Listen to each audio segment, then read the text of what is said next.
UP को नरक के निकालो, यूपी को नरक से निकालो के एपिसोड में आज हम लोग बातचीत करेंगे कि वहाँ शिक्षा, खास तौर पर स्कूली शिक्षा, क्लास 1 से लेकर 12 तक की शिक्षा का क्या हाल है।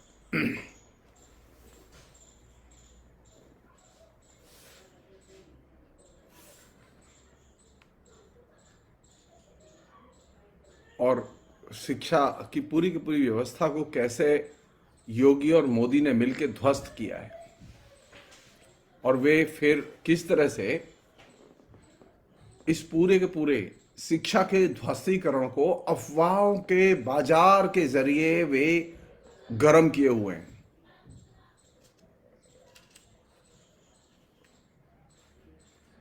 चारों तरफ उत्तर प्रदेश में ये एक शहर की कहानी नहीं है, ये एक घर की कहानी नहीं है।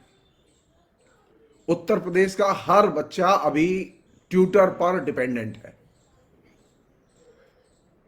उत्तर प्रदेश में कोई शहर नहीं है जहां पर के सरकारी कॉलेज और स्कूल की बेहतर व्यवस्था हो। कोई यूनिवर्सिटी नहीं है जो कि अच्छे ढंग से काम कर रही हो। पूरा का पूरा सिस्टम राम भरोसे।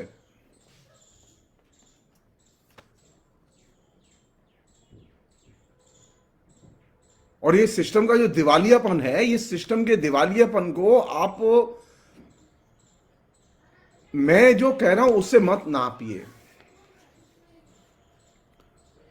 योगी के मंत्रालय ने विभिन्न मंत्रालयों में जो काम पिछले 1 साल में हुआ है, उस 1 साल के कामकाज की समीक्षा स्वयं,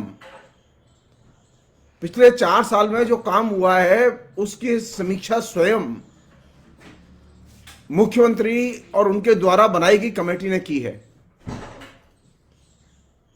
और मुख्यमंत्री और उनके द्वारा जो बनाई गई कमेटी की जो समीक्षा है वो बहुत ही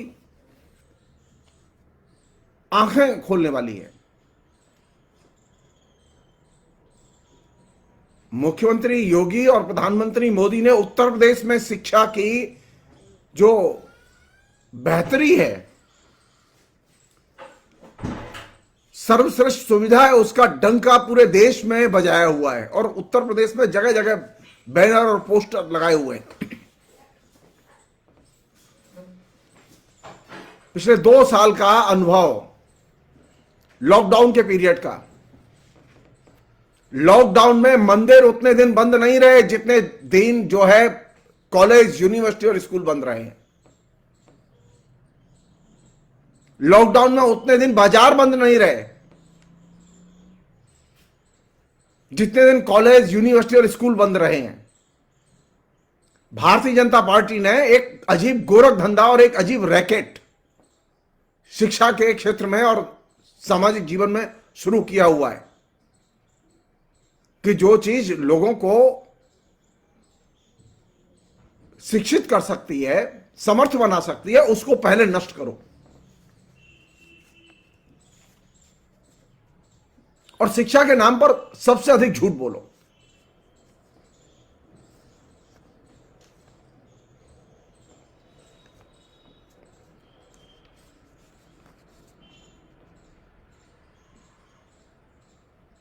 लास्ट ईयर की स्थिति ये रही है, यानी 2020-21 की स्थिति ये रही है, ये स्वयं मुख्यमंत्री के द्वारा जो बनाई गई जो रिव्यू कमेटी है जिसने विभिन्न मंत्रालयों के कामकाज की समीक्षा की है, वो कह रहे हैं ना, ईमानदार और दमदार।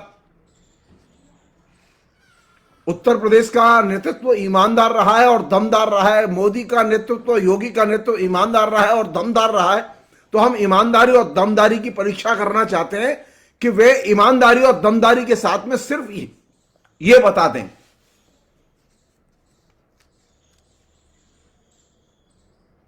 कि उन्होंने सच में एजुकेशन पर कितना खर्च किया है। सिर्फ डाटा बता दें।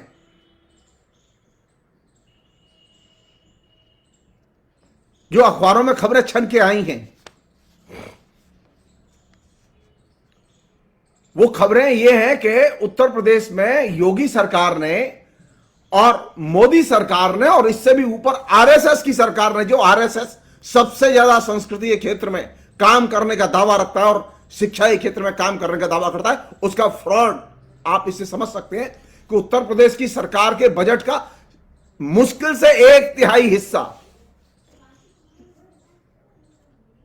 जो बजट में आवंटित है, बजट में आवंटित धनराशि का मुश्किल से 1/3 हिस्सा योगी सरकार खर्च कर पाई।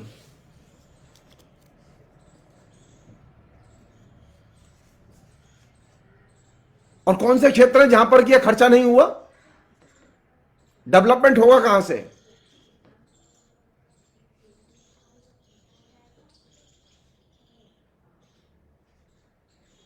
चिकित्सा। अब आप सोचिए महामारी के समय में भी चिकित्सा पर यह पूरा पैसा खर्च नहीं कर पाए, यानी 1/3 से भी कम, 1 रुपए में 30 पैसे 33 पैसे से भी कम जो आवंटित है। एक तो पहले ही आवंटित कम है, लेकिन जो आवंटित है उसमें भी 1/3 से भी कम चिकित्सा, शिक्षा, शहरों में रोजगार, गरीबी उन्मूलन, कृषि, अल्पसंख्यक समाज के कल्याण जैसे विषयों के लिए आवंटित पैसे में से 1/3 से भी कम पैसा योगी मोदी सरकार ने उत्तर प्रदेश में खर्च किया है। यानी 70% से ऊपर पैसा बिना खर्च किए रह गया। तो आप जब बजट पर भाषण देते हैं विधानसभा में योगी जी, तो आपके अंदर इतना साहस होना चाहिए कहने का, और भद्रता होनी चाहिए, विनम्रता होनी चाहिए। क्या आप यूपी की जनता से माफी मांगते हैं कि मैं आपकी सेवा नहीं कर पाया, मैं आपके ऊपर खर्च नहीं कर पाया, आपने को मैंने 100 रुपए रखे थे खर्चे के लिए, लेकिन मैं 30 रुपए से भी अधिक आपके ऊपर खर्च नहीं कर पाया।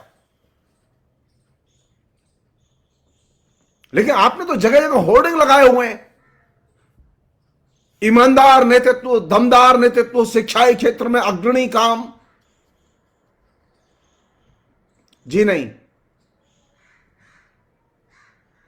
शिक्षा के नाम पर जो फ्रॉड और झूठ और जनता के साथ में खुलेआम ठगाई योगी सरकार ने पिछले 5 साल में की है, वैसी ठगाई किसी ने नहीं की। यह तो मंत्रालय की जो समीक्षा समिति है उसकी रिपोर्ट है, जो मुख्यमंत्री ने स्वयं बनाई। बेहतर तो यही होता कि मुख्यमंत्री प्रेस कॉन्फ्रेंस करते, लाइव टेलीकास्ट करते और बताते कि किस किस मंत्रालय ने क्या क्या काम नहीं किया। आपने अगर किसी मंत्रालय में काम नहीं हुआ तो आपने क्या उस मंत्री को हटाया? आपने किसी मंत्री को नहीं हटाया जिसने काम नहीं किया, जिसने आवंटित धन को खर्च नहीं किया, आपने उस मंत्री को नहीं हटाया। आपने कभी कोई विकल्प सोचा ही नहीं कि जो पैसा खर्च नहीं हो रहा है वो पैसा कैसे खर्च हो।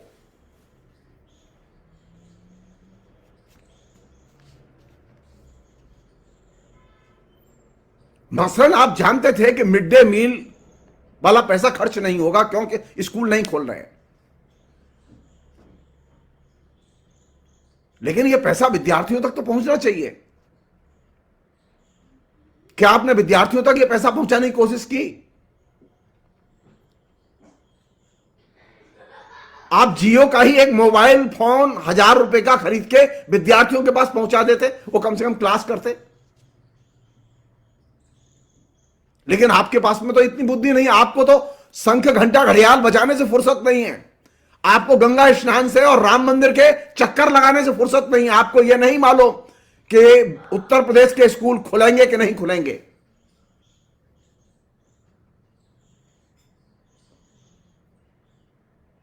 उत्तर प्रदेश में अधिकतर समय स्कूल बंद चल रहे हैं।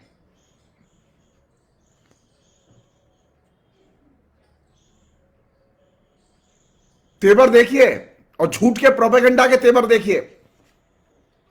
यानी लास्ट ईयर आप 1/3 से भी कम पैसा बजट में जो आवंटित था वो खर्च कर पाए। आपने इस बात को खुलेआम स्वीकार करने से परहेज किया। आपने अपनी किसी पब्लिक मीटिंग में यह एक्नॉलेज नहीं किया, बल्कि आप कहते रहे हमने हेल्थ पर सबसे ज्यादा काम किया, जो कि सबसे झूठ है।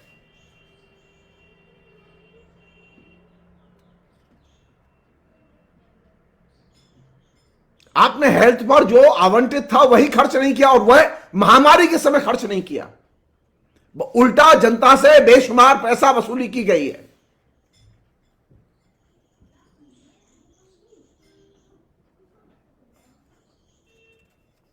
एक और चीज, और बहुत इंपॉर्टेंट चीज, आपकी नजर किस बात पर है? आपकी नजर सिर्फ आवंटित धन पर है। वो कैसे खर्च होगा इस पर आपकी कोई नजर नहीं है। तो आपने इस बार के बजट में भी एक धन आवंटित किया है।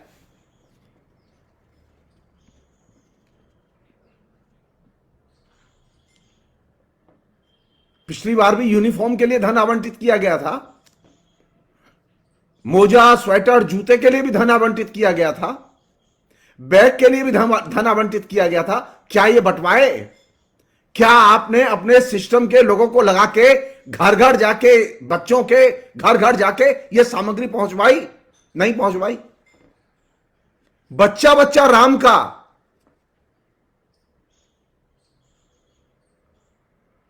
राम का बच्चा तो चाहिए झंडा उठाने के लिए, लेकिन बच्चे के घर में बैग पहुंचे, जूता पहुंचे, स्वेटर पहुंचे, किताब पहुंचे, इसमें कोई दिलचस्पी नहीं है आपकी। घर घर से 1-1 रुपया चंदा आएगा राम मंदिर के लिए, लेकिन घर घर जाके बच्चे के पास में ये शिक्षा की सुविधाएं पहुंचाई जाएं, इसमें कोई दिलचस्पी नहीं है भाजपा की। वोट मांगने के लिए और राम के नाम पर उत्तेजित करने के लिए आप घर घर जाएंगे, और बाहो बजरंगबली की।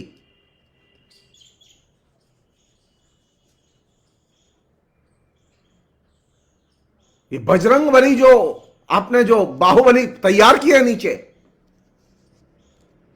ये किस काम के हैं? ये खाली बंदरों की फौज जो आपने इकट्ठी की है, ये किस काम की है? क्योंकि आप अच्छी तरह से जानते हैं कि बजरंगबली पढ़ने नहीं गए थे, तो आप भी उत्तर प्रदेश को बजरंगबली बना रहे हैं, क्योंकि वो पढ़ने नहीं जाएंगे।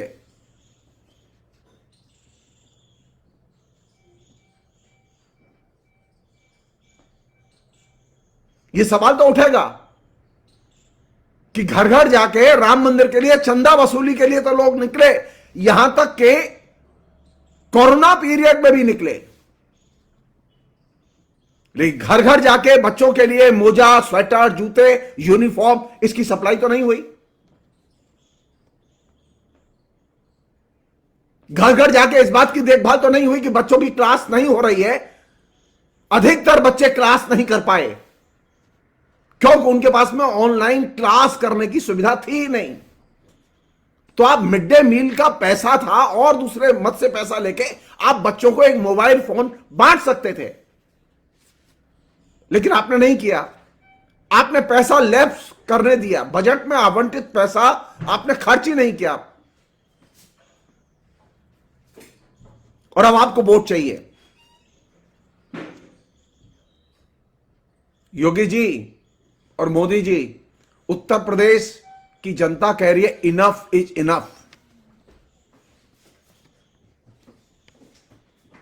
बहुत हुआ, अब की बार नहीं बनेगी योगी सरकार। उत्तर प्रदेश के बच्चे पिछले 2 साल से क्लासेज नहीं कर रहे हैं, न कॉलेज के, न यूनिवर्सिटी के, न स्कूलों के। सब काम हो रहे हैं। कोरोना में सारे काम हो रहे हैं, सिर्फ क्लासेस नहीं हो रही हैं। क्यों नहीं हो रही क्लासेस? अगर आपको इतना ही डर था कि क्लासेस होने से कोरोना फैल सकता है, तो आप क्लास में पढ़ने वाले विद्यार्थी के घर घर जाके आपने टीकाकरण क्यों नहीं किया? अभी भी यूपी में टीकाकरण पूरी तरह से सक्सेसफुल नहीं रहा है। एक बड़ा हिस्सा है जो कि जिसके पास अभी तक टीके नहीं पहुंचे हैं। किसकी जिम्मेदारी बनती है ये? आप स्कूल खोलेंगे नहीं, टीका लगाएंगे नहीं, बाजार चलेंगे, आपकी रैली चलेगी, लेकिन स्कूल, कॉलेज, यूनिवर्सिटी खोलने की कोई जरूरत नहीं है। और तो और सबसे जो दुखद चीज है वो ये कि आपके पास में कोई किसी भी किस्म की चिंता या दुख व्यक्त करने की क्षमता नहीं है। मैं आपकी जगह मुख्यमंत्री होता तो मैं कम से कम 6 बार माफी मांगता बच्चों से कि मैं आपकी क्लास नहीं करवा पा रहा हूं।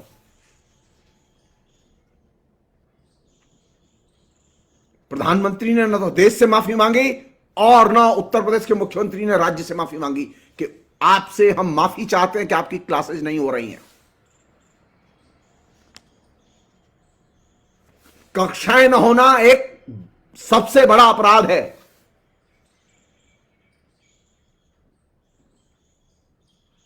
शिक्षा व्यवस्था को ध्वस्त करना सबसे बड़ा अपराध है।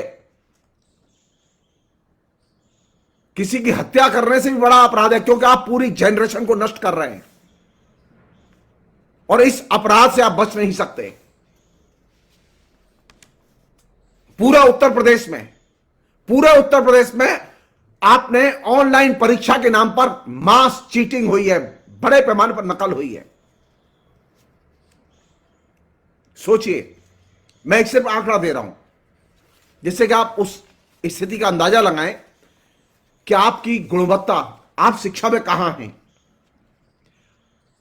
जो भारत के राज्यों में शिक्षा की स्थिति है उसमें उत्तर प्रदेश सबसे निचले राज्यों में है। और हेकड़ी देखिए, कैंपेन देखिए, योगी के पोस्टर, विकास के पोस्टर दिल्ली में मिलेंगे, कर्नाटक में मिलेंगे, आंध्रा में मिलेंगे।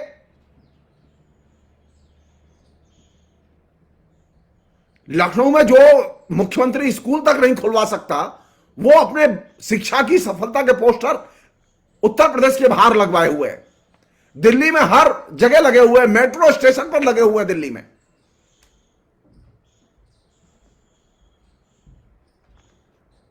दो 2016-17 की जो स्कूली शिक्षा की गुणवत्ता की जो रिपोर्ट है उसमें उत्तर प्रदेश, ये मैं आपको कोरोना के पहले की बात जानबूझ के कह रहा हूं मैं, क्योंकि आप बाहर ना करते कोरोना में हम ऊपर कैसे जाते। कोरोना के पहले आप ऊपर गए थे, आप ऊपर थे। यूपी सबसे नीचे था। किनके साथ था? यूपी, बिहार, तेलंगाना और झारखंड। यूपी की 17वीं रैंक थी। कितनी बड़ी रैंक है ये। विश्वगुरु बनना चाहते हैं। और सबसे, मैं क्यों कह रहा हूं ये, 2018 में जो बोर्ड की परीक्षाएं हुई, आपने कैसा उत्तर प्रदेश तैयार किया? शिक्षित उत्तर प्रदेश तैयार किया या ऐसा प्रदेश तैयार किया जो कि परीक्षा देना ही नहीं चाहता? ये कैसे विद्यार्थी तैयार किए गए जो कि परीक्षा ही नहीं देना चाहते? 2018 में यूपी बोर्ड की परीक्षा में 10 लाख से अधिक विद्यार्थियों ने परीक्षाएं छोड़ दी। क्यों? क्योंकि आपने नकल के खिलाफ मुहिम चलाई थी। और वही विद्यार्थी जब ऑनलाइन परीक्षाएं हुई तो 100% अटेंडेंस, 100% सफलता। यानी आपने एक ऐसा उत्तर प्रदेश और एक ऐसा नौजवान तैयार किया है जो सिर्फ नकल करने में विश्वास करता है। तो बच्चा राम का और शिक्षा के नाम पर नकल करेगा, राम की नकल की खाएगा, नकल की पिएगा, नकल का जिएगा और जय श्री राम करेगा। सारे बच्चों को फेक डिग्री दी जाएगी, बिना पढ़े डिग्री दी जाएगी। सोचने लायक बात है कि 2018 में 10 लाख के करीब विद्यार्थियों ने परीक्षा से अपने को विड्रॉ किया। और जो उत्तर पुस्तिकाएं जांची गई, उन उत्तर पुस्तिकाओं को भी जांचने का तरीका इतना थर्ड ग्रेड था कि उस पर हजारों किस्से अखबारों में छपे। और तो और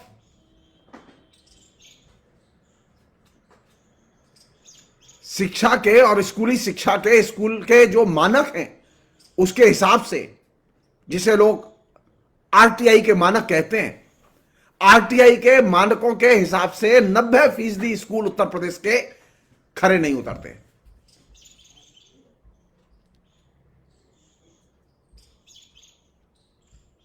और ये जो नरेंद्र मोदी की जो सबको शिक्षा, अच्छी शिक्षा का जो नारा है और इसकी जो योजना है, इसका तो उत्तर प्रदेश में एकदम भट्टा ही बैठ गया है। उसे देखकर लगता है कि उत्तर प्रदेश में प्रधानमंत्री की योजना लागू करने की मुख्यमंत्री को इच्छा ही नहीं थी।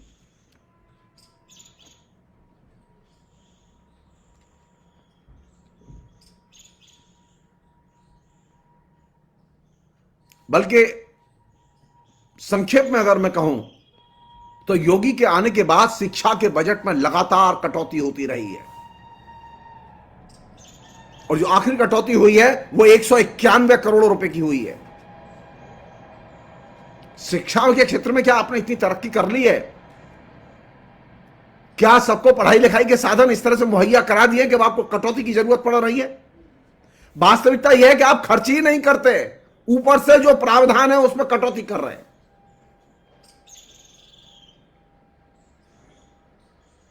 सरकार कितनी कानून के शासन का पालन करती है, इसका एक नमूना बता रहा हूं। 18 अगस्त 2015 को इलाहाबाद हाईकोर्ट का एक आदेश है। वो आदेश यह है कि जो सरकारी कर्मचारी हैं वे सरकारी कर्मचारी अनिवार्यतः अपने बच्चों को सरकारी स्कूल कॉलेज में भर्ती कराएंगे और पढ़ाएंगे, और जो सरकारी कर्मचारी सरकारी स्कूलों में अपने बच्चों को पढ़ने नहीं भेजेंगे उनको कड़ी से कड़ी सजा दी जाएगी। हम पूछना चाहते हैं, योगी जी आपकी ठोकों की पॉलिसी का क्या हुआ? आपने किसी सरकारी कर्मचारी को ठोका कि तुमने सरकारी ऑफिस में नौकरी करते हुए अपने बच्चे को सरकारी स्कूल में पढ़ने नहीं भेजा? अदालत ने इस आदेश का पालन करने के लिए 6 महीने का समय दिया था। योगी जी आपको 5 साल मिले। आप 2017 से 16-17 से आप यहां शासन में हैं, आपको 5 साल मिले। यह आदेश पहले से था, आपने लागू नहीं किया। और तो और आपके यहां शिक्षक और छात्र के बीच का जो रेशो है वो कितना खराब है, मैं उम्मीद करता हूं कि आप जानते होंगे। लेकिन मैं ये उम्मीद करता हूं कि आप इसके बारे में बोलेंगे नहीं, क्योंकि आप झूठ बोलने में विश्वास करते हैं। और जब मैं कहता हूं कि मुख्यमंत्री और प्रधानमंत्री झूठ बोलने में विश्वास करते हैं, तो इसका सच यह है कि वहां शिक्षा की उन्नति नहीं हुई है, अवनति हुई है।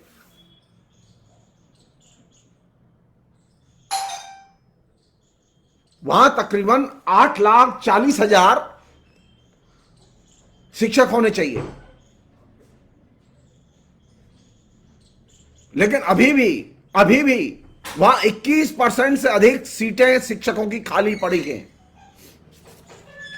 उनमें शिक्षक नौकरी नहीं करते।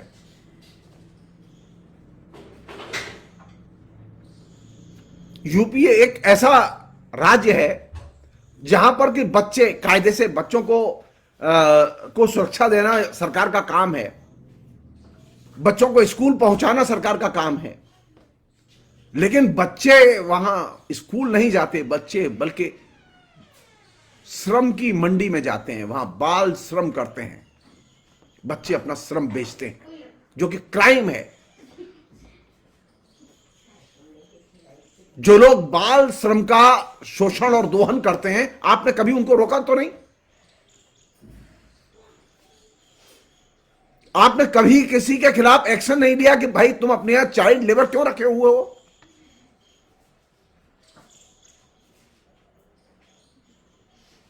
पांच से लेकर 14 साल के तकरीबन 6,29,000 से अधिक बच्चे बाजार में काम करते हैं। यह आपकी आंख के नीचे वे जो दुकानदार जो आपके लिए जय श्री राम का नारा लगाते हैं उनकी दुकान के नीचे, वे जो आरएसएस के लोग शाखा लगाते हैं उनकी शाखाओं के ठीक सामने ये बच्चे बाल श्रम करते नजर आते हैं।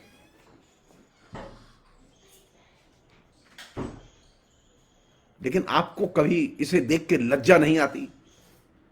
आपको वोट चाहिए, आप बच्चों के भविष्य को बनाएंगे नहीं, लेकिन आपको वोट चाहिए। उत्तर प्रदेश के बच्चे आपसे हिसाब मांगेंगे कि आपने 2 साल में स्कूल नहीं खोले लेकिन आपने फीस वसूल की।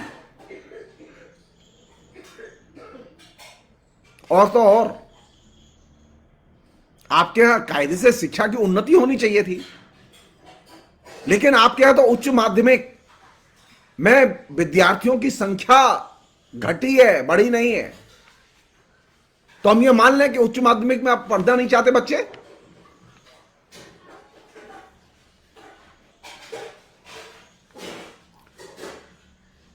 प्री नर्सरी से लेकर 12वीं तक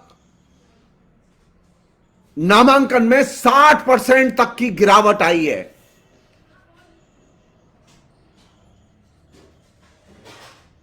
उत्तर प्रदेश का हाल यह है कि जो रिपोर्ट सामने आई हैं वो ये बताती हैं कि 18,000 स्कूल ऐसे हैं उत्तर प्रदेश में जो कि सिर्फ एक स्कूल, एक शिक्षक से चल रहे हैं।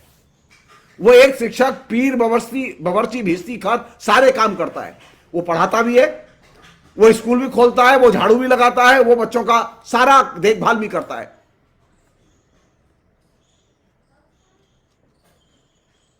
खाली हम इतना कहना चाहते हैं कि क्या उत्तर प्रदेश की कैबिनेट में सिर्फ एक मुख्यमंत्री रहे और सारे मंत्री निकाल दिए जाएं?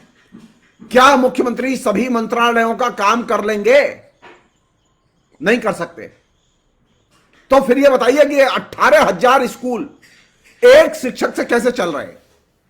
और आप दावा कर रहे हैं कि आपने शिक्षा के क्षेत्र में उन्नति की है। दिल्ली की मेट्रो में आपकी शिक्षा की उन्नति के पोस्टर लगे हुए हैं। बेशर्मी की भी हद होती है। आंकड़े कहते हैं कि 18,000 स्कूल ऐसे हैं जहां सिर्फ एक शिक्षक है। ऑफिशियल रिपोर्ट कहती है कि आपके यहां शिक्षकों के जो कुल आवंटित पद हैं उसमें से 21,000 से अधिक पद खाली पड़े हुए, 21% से अधिक पद खाली पड़े हुए हैं, और आपको वोट चाहिए।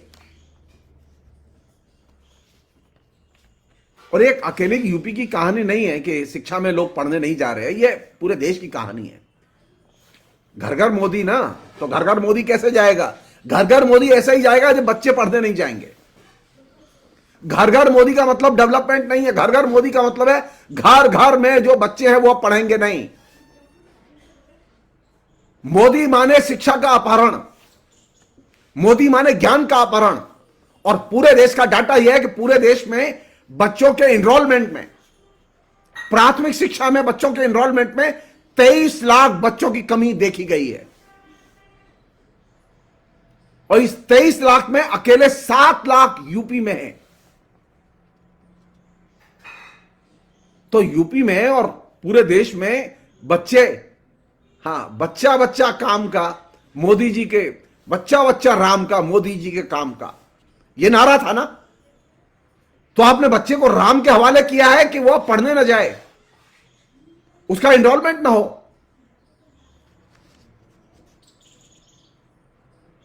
और साक्षरता की हालत क्या है आपके उत्तर प्रदेश में? आपकी सारी चिंताएं, सारी योजनाएं, सारी भावनाएं गांव के किसानों को लेकर हैं, गांव के परिवारों को लेकर है। आपको गांव का वोट चाहिए। आपने गांव में शिक्षा का और साक्षरता का प्रसार नहीं किया है, बल्कि आपने दलालों की कल्चर का प्रसार किया है। और दलालों की कल्चर जो गांव में फैली है उसने कितनी बड़ी क्षति की है इसकी हम कल्पना नहीं कर सकते। यहां बैठ के कल्पना नहीं कर सकते, दिल्ली में बैठ के।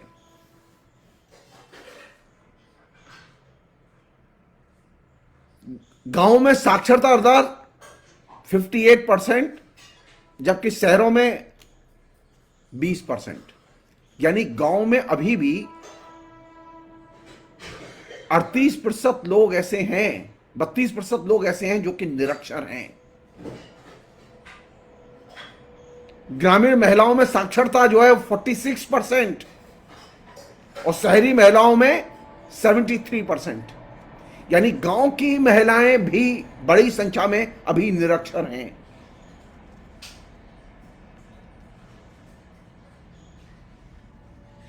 अब आप बताइए कि आपको वोट क्यों दिया जाए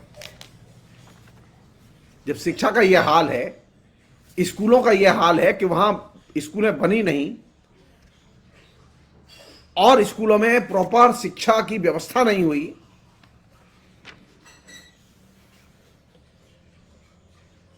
आप दोनों ने, माने मोदी और योगी ने, दोनों ने मिलकर एक डंका बड़ी जोर से बजाया है कि नई शिक्षा नीति का डंका बजाया है। और नई शिक्षा नीति के डंका बजाते समय जो आपने मसौदा जारी किया था लोगों को बेवकूफ बनाने के लिए, उसमें आपने ये वायदा किया था, केंद्र सरकार ने नई शिक्षा नीति के तहत ये वायदा किया था कि 10 से लेकर 20% तक बजट का शिक्षा के ऊपर खर्च किया जाएगा।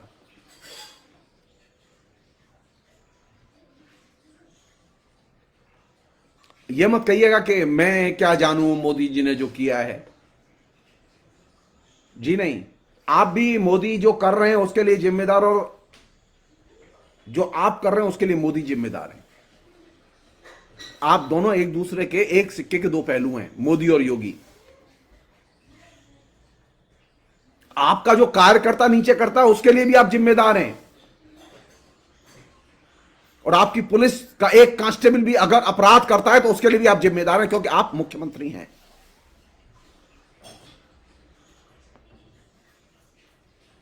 दो 2014-15 में शिक्षा पर 4.14% बजट आवंटित किया गया था,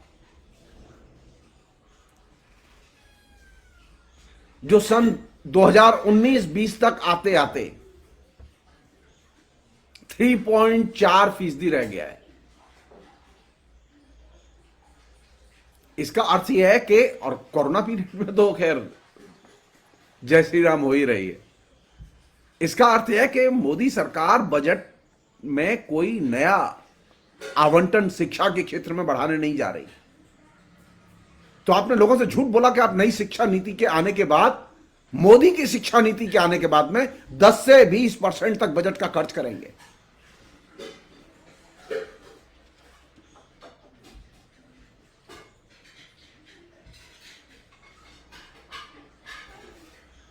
स्कूली शिक्षा के लिए 2014-15 में 38,600 करोड़ रुपए आवंटित किए गए थे, जो 2018-19 में घट के 37,100 करोड़ रुपए हो गए।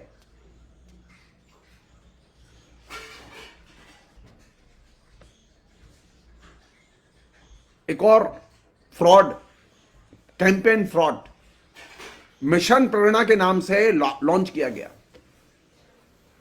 कि 75 जिलों में 1.1 लाख से अधिक विद्यालय खोले जाएंगे। यानी 1 लाख से अधिक विद्यालय खोलने का आपने फैसला किया। 3.5 लाख से अधिक शिक्षक और 1.2 करोड़ छात्र इनरोल किए जाएंगे। हम पूछना चाहते हैं, क्या इसमें से आप 50% भी काम कर पाए? जी नहीं। जमीनी हकीकत इसका उत्तर ना में देती है। आखिर में इंपॉर्टेंट चीज वो ये कि दैनिक जागरण अखबार है ना, जो कि आपका भोंपू है, दैनिक जागरण अखबार में ही बाकायदा इस तरह के न्यूज आइटम अवेलेबल हैं मोदी जी और योगी जी, जो आपका भोंपू है। दैनिक जागरण अखबार के अनुसार लापरवाही और उदासीनता के चलते सरकारी स्कूलों की हालत बद से बदतर हुई है।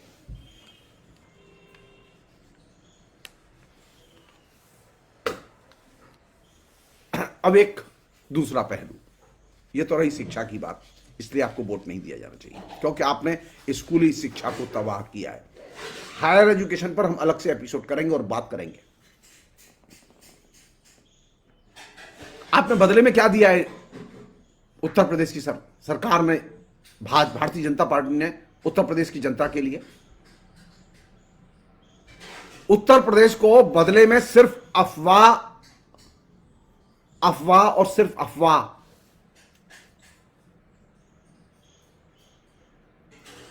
हर चीज को आप जो करते हैं, हर एक्शन को जो आप करते हैं, आप उसको र्यूमर बनाते हैं।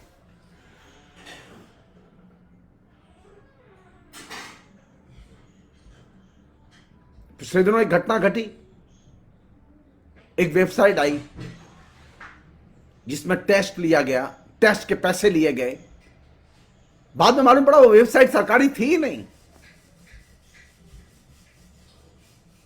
सरकार ये जानती थी कि वो वेबसाइट सरकारी नहीं है, लेकिन सरकार ने नहीं रोका।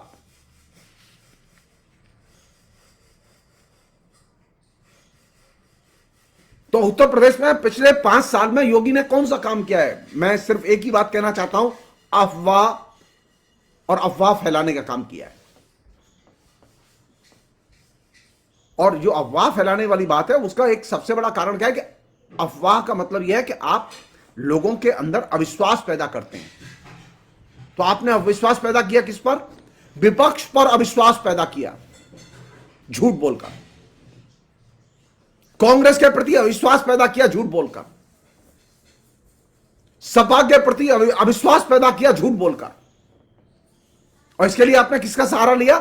अफवाह, अफवाह और सिर्फ अफवाह। यह अविश्वास आपने व्यक्तियों के प्रति पैदा किया, आपने संगठनों के प्रति पैदा किया, यहां तक कि आपने विचारधाराओं के प्रति भी पैदा किया। और सबसे बड़ा अविश्वास तो आपने पैदा किया धर्मनिरपेक्षता के प्रति और जनतंत्र के प्रति। धर्मनिरपेक्षता से आपको सख्त एलर्जी है। और आपको अगर यह जानना हो कि अफवाह नाम की चीज कैसी होती है और वो कैसे काम करती है, तो मैं योगी और मोदी से अनुरोध करूंगा कि वे, एक जमुना प्रसाद नाम के व्यक्ति ने एक पुस्तक लिखी थी 1935 में, और वो बाई चांस की बात है कि वो भी उत्तर प्रदेश से थे। उन्होंने अफवाह के बारे में, भारत में वो पहले व्यक्ति थे जिन्होंने अफवाह के बारे में सबसे थ्योरेटिकल, सबसे अच्छी किताब लिखी।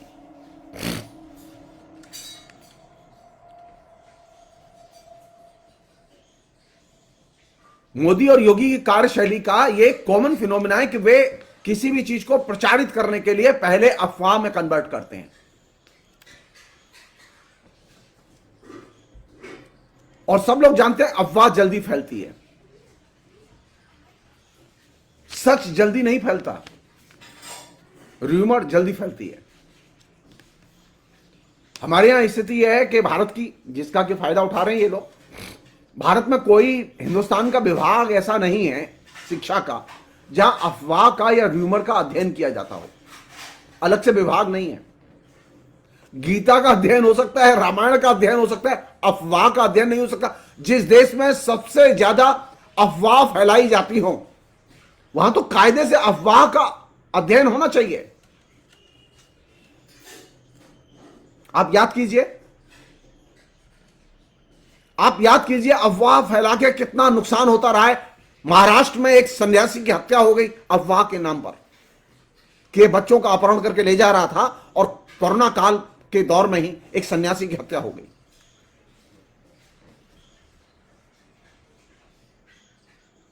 तो आप पहले अफवाह फैलाते हो, फिर उसे आप एक गॉसिप, लोगों की आपसी बातचीत का हिस्सा बना देते हैं। तो आपने एक अफवाह को एक बहुत ही महत्वपूर्ण इंस्ट्रूमेंट, कम्युनिकेशन के इंस्ट्रूमेंट के तौर पर विकसित किया है। आपके बारे में बात सब लोग करते हैं, लेकिन आप जिस तरह की अफवाह उड़ाते रहे हैं उस पर बात नहीं करते लोग। शिक्षा के बारे में आपने सबसे अधिक झूठ बोला, लेकिन शिक्षा पर लोग बात नहीं कर रहे। बीजेपी के व्हाट्सएप ग्रुपों के जरिए लगातार अफवाह का प्रचार होता रहता है, लेकिन उस पर बात नहीं कर रहे। इसलिए मेरा कहना यह है कि अगर आपको यूपी में योगी को और मोदी को परास्त करना है, तो अफवाह के कॉन्सेप्ट को लगातार चर्चा के केंद्र में लाना चाहिए।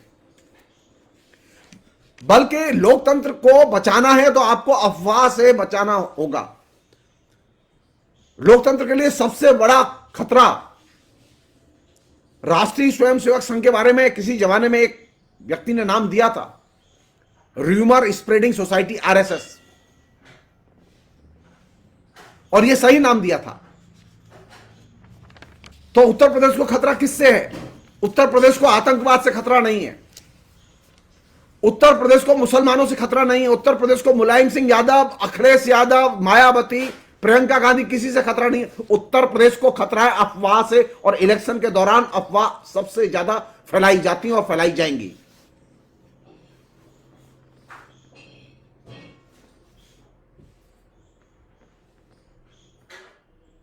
अभी कृष्ण जन्माष्टमी के अवसर पर मथुरा में जिस तरह की अफवाहें गर्म थीं, अखबार अभी भूले नहीं हैं, अखबारों में छपी हुई हैं। कौन फैला रहा था ये अफवाह? अफवाह फैलाने वालों को आपने पकड़ा? अफवाह लिखने वालों को आपने पकड़ा? नहीं।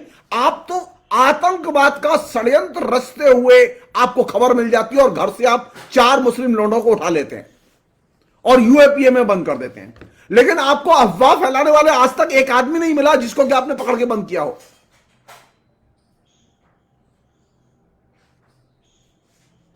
आज तक एक भी व्हाट्सएप मैसेज, जो अफवाह का WhatsApp message Bharatiya Janata party के मीडिया सेल की तरफ से जाते हैं,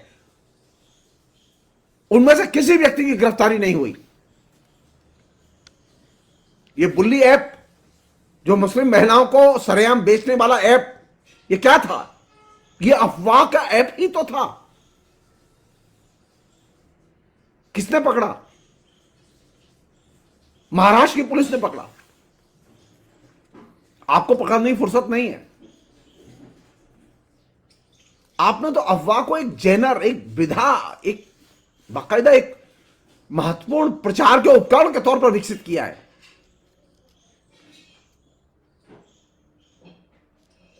एक और भी चीज है जो कि बहुत ही मुश्किल चीज है, वो ये कि अफवाह के बारे में आप सुनिश्चित ढंग से कोई डेफिनेशन बना के बात नहीं कर सकते।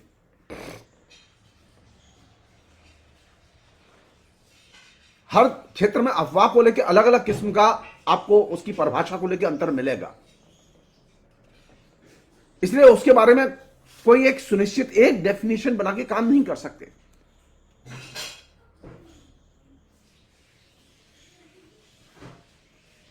इसलिए अफवाह के मामले में एक्शन लेते समय दुविधा हमेशा रहती है, लेकिन फिर भी अफवाह पर कैंपेन, आपको पूरे उत्तर प्रदेश में योगी सरकार का अफवाह के खिलाफ में कोई प्रचार अभियान नहीं मिलेगा।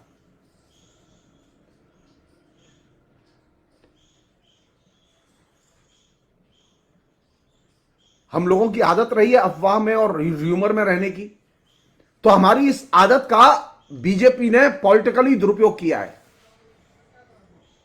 होता है ना कि अगर कोई लड़का लड़की से बात कर रहा है तो उन्हें लगता है अच्छा इसका अफेयर होगा।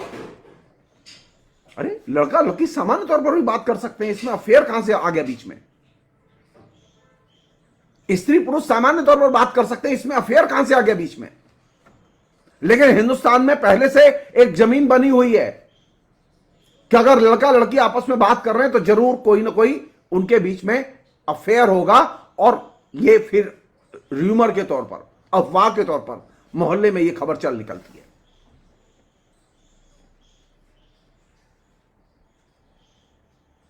ये जो प्रवेश बना हुआ है अफवाह का, इस प्रवेश का राजनीतिक दुरुपयोग सबसे अधिक किसी ने किया है तो वह राष्ट्रीय स्वयंसेवक संघ। और आप याद कीजिए, सारे देश में गणेश जी दूध पी रहे थे, यह अफवाह थी। कोई मूर्ति दूध नहीं पीती, सफेद झूठ है ये। लेकिन इसके बावजूद पूरे देश में हर हिंदू के घर से लोग गिलास भर भर के, लोटा भर भर के दूध लेकर जा रहे थे कि गणेश जी दूध पी रहे हैं। जिसने भी नाम दिया हो र्यूमर स्प्रेडिंग सोसाइटी का, आरएसएस को, वो सही नाम दिया था।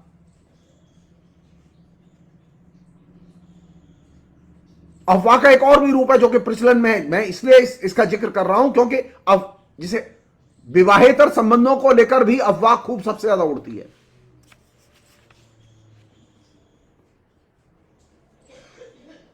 तो भारतीय समाज जो है वो अफवाह में मजा लेता है, अफवाह में जीता है, और आपने उसको एक पॉलिटिकल कैंपेन का एक इंस्ट्रूमेंट बना दिया।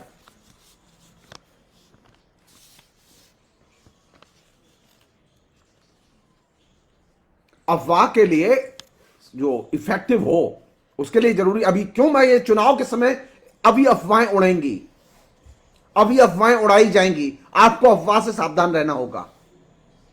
और सावधान रहने का एक ही तरीका है, मोदी, योगी, भारतीय जनता पार्टी का कोई भी कार्यकर्ता जो भी कुछ कहे, आप उस पर विश्वास मत कीजिए,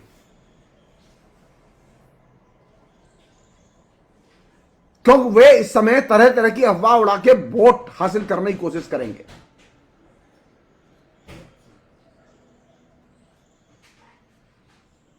अफवाह की ब्यूटी है कि जो ही आप सुनते हैं आप उसे तत्काल हजम कर लेते हैं।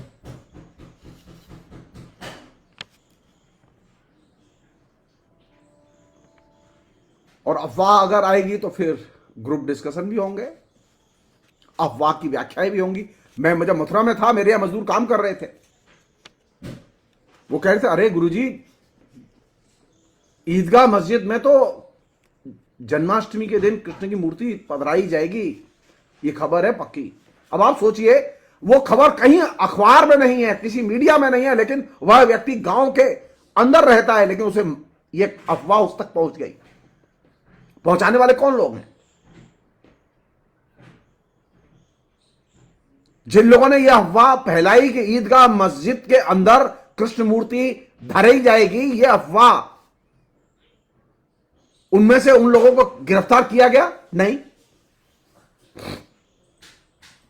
किसी को नहीं पकड़ा गया।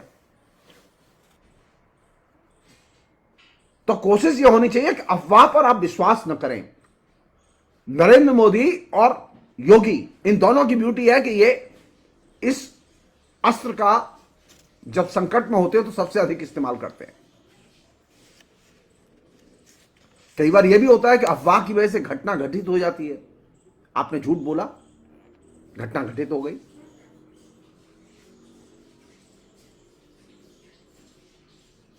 एक मुसलमान के घर पुलिस गई, उसके फ्रिज को खोला, उसके फ्रिज को देखा, वहां मीट मिला और कहा कि यह गऊ का मांस है।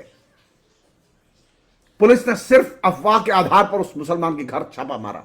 बाद में मालूम पड़ा कि वो गऊ का मांस नहीं था, वो व्यक्ति निर्दोष था। लेकिन आपने पूरे देश में कैंपेन कर दिया। कौन नहीं जानता उस घटना को?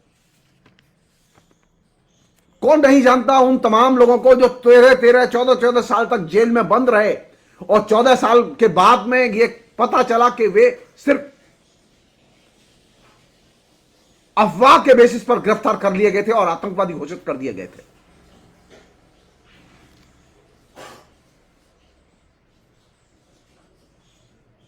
आप अफवाह के नाम पर किसी की भी चारित्रिक हत्या कर सकते हैं, शारीरिक हत्या कर सकते हैं, किसी को भी बदनाम कर सकते हैं।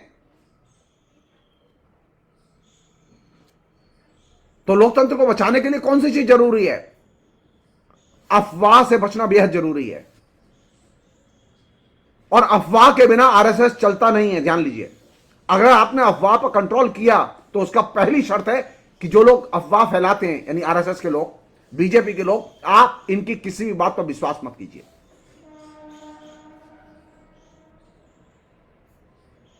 क्योंकि ये कभी सच नहीं बोलते। एक अन्य चीज और बहुत महत्वपूर्ण चीज बता रहा हूं, अफवाह कभी भी एक व्यक्ति के जरिए नहीं फैलती। अफवाह हमेशा सामूहिक प्रयास के जरिए संप्रसारित होती है। अफवाह को फैलाने वाला अगर कोई संगठित गिरोह न हो तब तक अफवाह नहीं फैलती। भारतीय जनता पार्टी ने बाकायदा एक संगठित गिरोह के तौर पर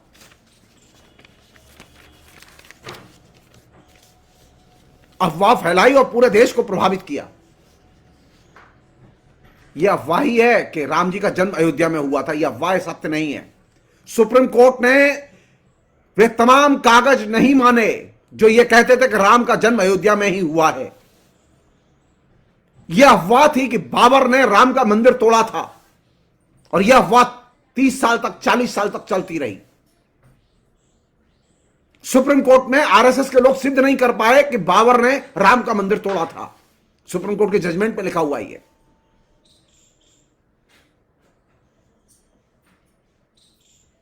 लेकिन राम के मंदिर का तो निर्णय हो गया ना।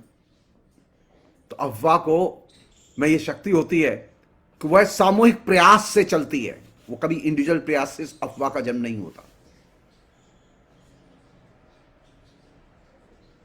अफवाह की यह भी खूबी होती है कि वह रियल जैसी लगे। अगर अफवाह या र्यूमर रियल जैसी नहीं लगेगी, यथार्थ जैसी नहीं लगेगी, तो आप उसे स्वीकार नहीं करेंगे। लोगों को लगता था कि हां अयोध्या है तो अयोध्या में राम पैदा हुए होंगे, क्योंकि किताबों में लिखा हुआ है। ये कह रहे हैं कि बाबर ने राम का मंदिर तोड़ा होगा, तो जरूर बाबर ने राम का मंदिर तोड़ा होगा। लेकिन सुप्रीम कोर्ट में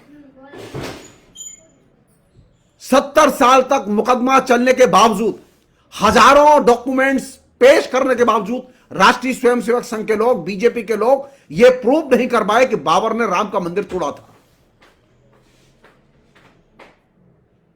लेकिन अयोध्या में राम हुए थे, यह बात यथार्थ जैसी लगती है। तो अफवाह की खूबी है कि वह जब स्वीकृत होती है तो वह यथार्थ जैसी प्रतीत होती है, लेकिन यथार्थ होती नहीं है। वह अर्थपूर्ण भी लगे। तो लोगों को लगता था अगर अयोध्या में राम का मंदिर नहीं बनेगा तो क्या पाकिस्तान में बनेगा?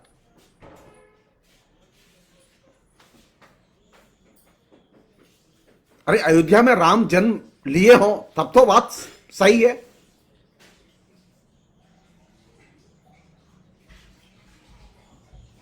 तो जो लोग अफवाह फैलाते हैं, जो क्या फैलाई जाएंगे इलेक्शन के टाइम पर,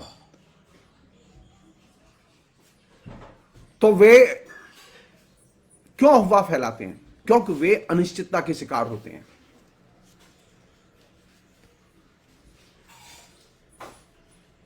अनिश्चितता के अगर शिकार ना हो तो अफवाह फैलाने की जरूरत ना पड़े।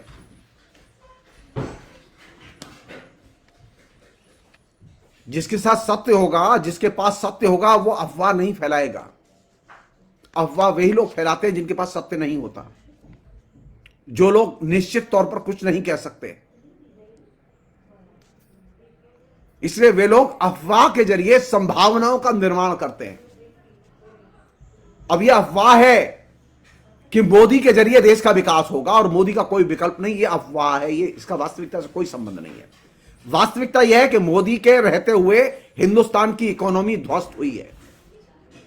वास्तविकता यह है कि योगी के 5 साल मुख्यमंत्री रहते हुए अधिकतर मंत्रालय आवंटित बजट का 1/3 हिस्सा मुश्किल से खर्च कर पाए। यह सच्चाई है। लेकिन अफवाह क्या है? योगी जी ने बहुत काम किया है। योगी जी ने बहुत काम किया, इससे बड़ी अफवाह कुछ नहीं हो सकती। अगर योगी जी ने बहुत काम किया था तो आवंटित जो राशि थी बजट में, शिक्षा के क्षेत्र में, स्वास्थ्य के क्षेत्र में और दूसरे मदों में, यह राशि पूरी खर्च होनी चाहिए थी। लेकिन ऑफिशियल रिकॉर्ड बताते हैं कि यह 1/3 से भी कम राशि खर्च हुई। तो इसका मतलब यह कि योगी जो प्रोपेगेंडा कर रहे हैं, जो प्रचार कर रहे हैं, वह अफवाह से अधिक उसका कोई महत्व नहीं है कि उनके जमाने में, उनके शासन में विकास हुआ है।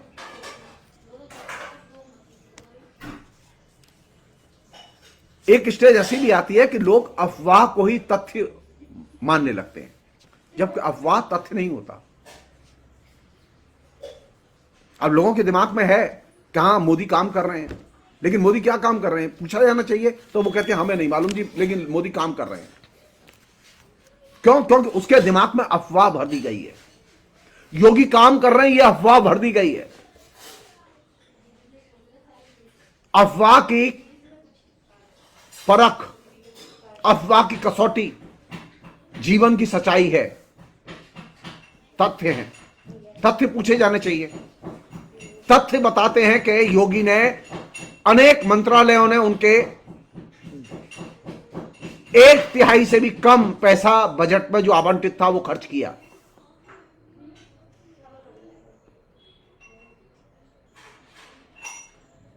आखिरी चीज, अफवाह फैलाने के लिए भी तो एक नेटवर्क चाहिए ना, एक सामाजिक समूह चाहिए।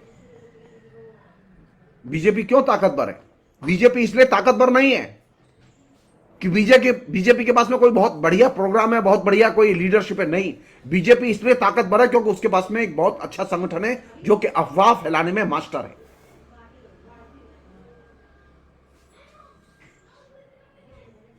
और जब अफवाह फैलाने वालों की शक्ति कम होती है, जब बीजेपी को लगता है कि अब वो हार सकते हैं,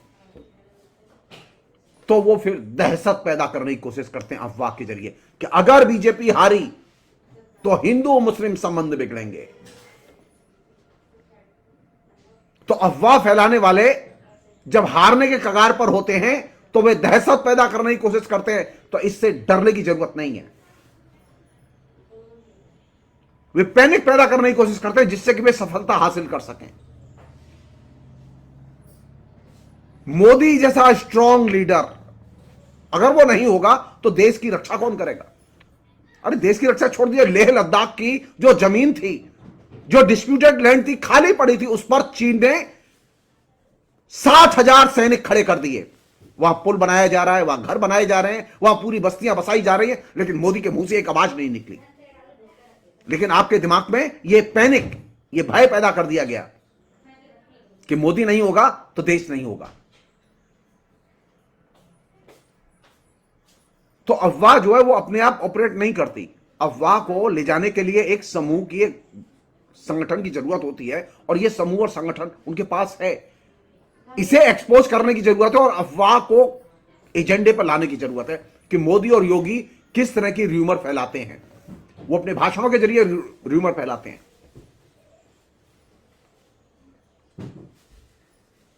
हमारे यहां मीडिया से सूचनाएं उतनी नहीं जाती जितनी अफवाह के जरिए सूचनाएं जाती हैं।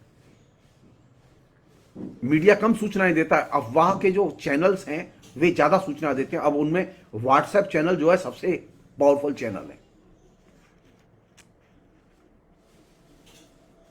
तो जो लोग अफवाह में रहते हैं और अफवाह में जीते हैं और अफवाह को शेयर करते हैं, र्यूमर, वे लोग हमेशा संशय और दुविधा में रहते हैं, डरे हुए रहते हैं।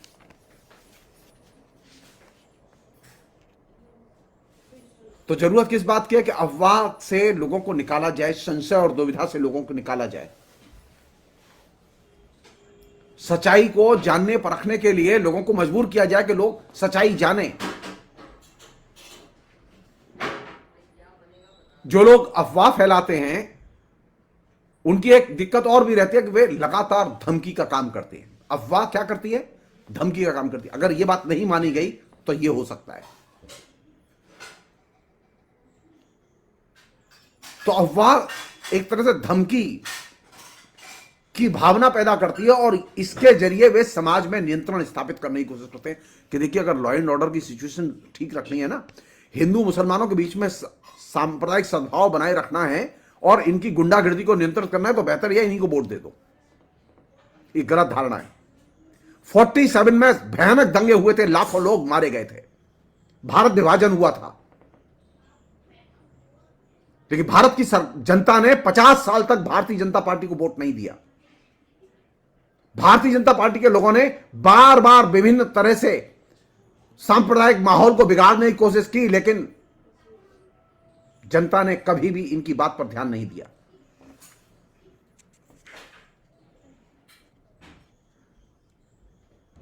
तो किसके जरिए सांप्रदायिक सद्भाव स्थापित हुआ? लोकतंत्र के जरिए स्थापित हुआ, धर्मनिरपेक्ष वातावरण के जरिए स्थापित हुआ, न कि बीजेपी के शासन के जरिए। बल्कि अब उल्टा हुआ है कि बीजेपी का शासन पिछले 7 साल से पूरे देश में जिस तरह से आया है और 5 साल से यूपी में जिस तरह से आया है, उसने सामाजिक विभाजन को, सामाजिक नफरत को, धार्मिक विभाजन को और ज्यादा विस्तारित किया है।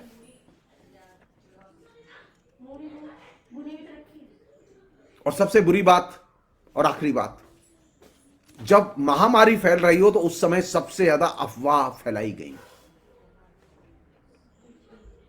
कायदे से आपको महामारी के समय तो अफवाह नहीं फैलानी चाहिए थी।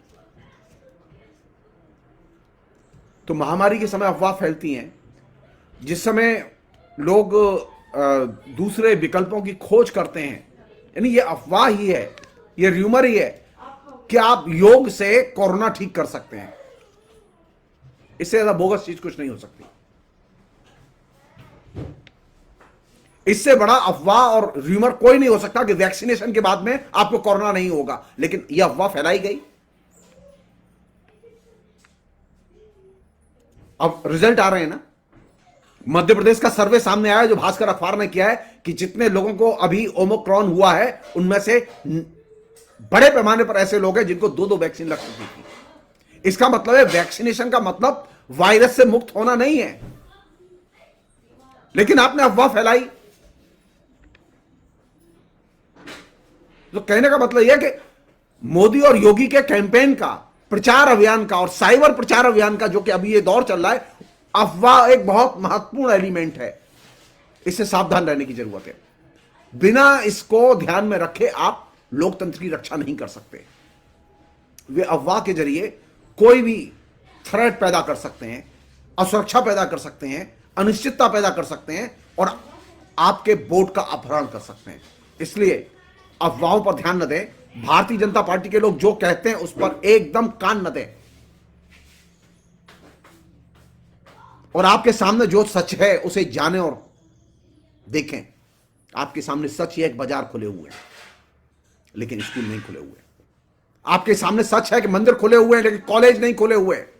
और यह एक ऐसी सच्चाई है, इससे पता चलता है कि भारतीय जनता पार्टी और आरएसएस और मोदी और योगी ये मिलके सुनियोजित ढंग से युवाओं को शिक्षा से वंचित करना चाहते हैं। कोरोना फैल सकता है तो बाजार बंद कर दो। व्यापारियों का दबाव है, बाजार नहीं बंद कर सकते, लेकिन मास्टरों का दबाव नहीं है इसलिए स्कूल बंद कर सकते हैं। छात्रों का दबाव नहीं है इसलिए स्कूल बंद कर सकते हैं। क्यों बंद कर सकते हैं आप? आपके कैबिनेट के मंत्रालय खुले हुए हैं, प्रधानमंत्री का प्रधानमंत्री कार्यालय खुला हुआ है, वहां तो कोरोना का कोई संकट नहीं है। स्कूल में और कॉलेज में ही संकट क्यों आएगा? क्यों नहीं ऐसी व्यवस्था हो सकती? कॉलेज और स्कूल और यूनिवर्सिटी खोले, नॉर्मल फंक्शन करें। कोई मंदिर बंद नहीं हो सकता, कोई चर्च बंद नहीं हो सकता, कोई मस्जिद बंद नहीं हो सकती। गंगा स्नान, यमुना स्नान, कुंभ स्नान, गंगा सागर स्नान, ये सब बंद नहीं हो सकते, लेकिन स्कूल और कॉलेज और यूनिवर्सिटी बंद हो सकते हैं। इसका मतलब यह है कि आप हिंदुस्तान को एक जाहिल और अनपढ़ हिंदुस्तान में कन्वर्ट करना चाहते हैं, और यही वह बुनियादी वजह है जिसकी वजह से आपको वोट नहीं दिया जाना चाहिए, बीजेपी को वोट नहीं दिया जाना चाहिए। आपसे फीस ली गई लेकिन आपके बच्चों को पढ़ाई का मौका नहीं मिला। आपकी फीस माफ नहीं की गई, आपके बच्चों की फीस माफ नहीं की गई।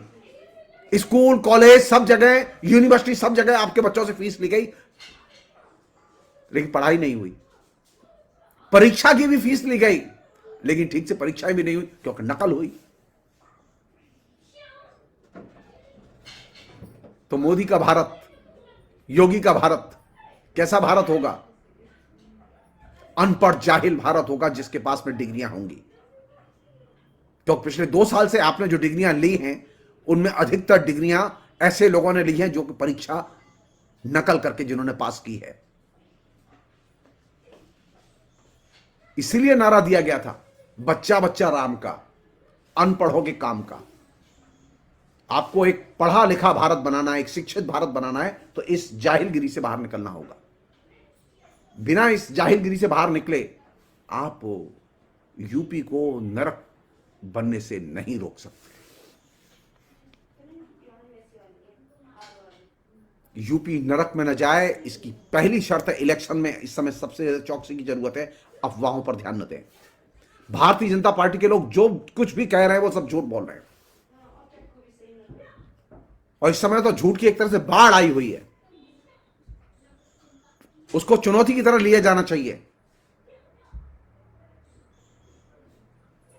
क्योंकि अफवाहें लोकतंत्र को मजबूत नहीं करती। अफवाहें अपराधियों को मजबूत करती हैं, गुंडों को मजबूत करती हैं, दलालों को मजबूत करती हैं, और अफवाहों से देश कमजोर होता है, लोकतंत्र कमजोर होता है, प्रोग्रेस नहीं होती, प्रगति नहीं होती, डेवलपमेंट नहीं होता। उत्तर प्रदेश में पिछले 5 साल में डेवलपमेंट के नाम पर एक उद्योग नहीं खुला जिसमें 5,000 मजदूर काम करते हो। तो मुझे नहीं चाहिए ऐसी सरकार जो अपने बजट के 30% हिस्से को भी खर्च न कर पाए। मुझे नहीं चाहिए ऐसी सरकार। फिलहाल इतना ही, अगली बार फिर अगले नए विषय पर। बहुत बहुत शुक्रिया, थैंक यू।